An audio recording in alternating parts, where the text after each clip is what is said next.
এই বাইকারদের জন্য আমাদের মতন বাইকারদের গালি খাইতে হয়। কি এমন উদ্ধার করবে এখান দিয়ে যাইয়া আমার বুঝে আসে না, যে উপর দিয়ে যাই একদম খুব তাড়াতাড়ি উনি পৌঁছে যাব, ওনাদের কারণে আমাদেরকে মানুষ গালি দেয়। মানুষ আর হইলাম কবে?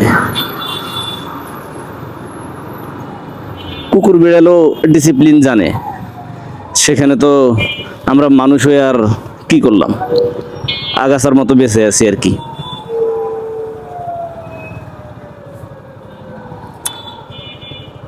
সামনে সিগন্যাল পড়া, এমন না যে সামনে আসলে উনি আগায় যেতে পারবে, বিষয়টা এরকমেরও কোনো কিছু না। ঢাকাতে এখন এই প্যাডেল রিক্সাগুলা নাই বললেই চলে। আর এই প্যাডেল রিক্সাগুলা অধিকাংশ সময় আমি দেখছি যে মুরব্বি টাইপের মানুষেরা চালায়। তো ওনাদের এই রিক্সা চালাইতে প্রচুর কষ্ট হয়, যেটা আসলে ভাষায় প্রকাশ করার মতো না। আমার মনে আছে এখনো আমরা যখন নোয়াখালী থাকতাম, আমার বোন মেজোটা আর আমি গেছিলাম বাজার করতে, মাছের বাজার করতে। ও এখন দেশের বাইরে আছে। তো আমরা বাজার করার পরে মোটামুটি মাছের বাজার করলে ভালোই বাজার হয়।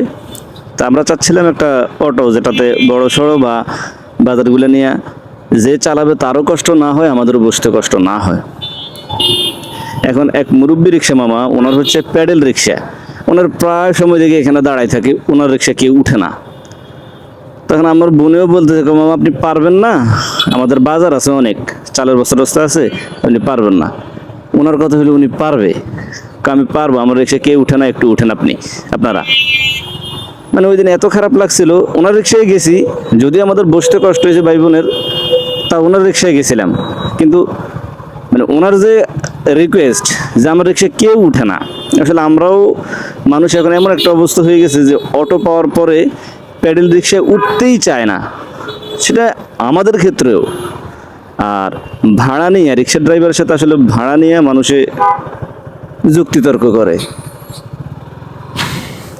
মানুষগুলা বাস থেকে যদি থুতু ফেলে বাইরে, আগে তো দেখবে, একটু যেন আমার গায়ে আসে নাই। মানুষ হইলাম কবে আমরা? আউযুবিল্লাহি মিনাশ শাইতানির রাজিম। যাই হোক, ওই রিক্সা ভাড়া নিয়ে আসলে টাকার গুরুত্ব সবার কাছে অপরিসীম, দিন শেষে এটার প্রয়োজন সবার।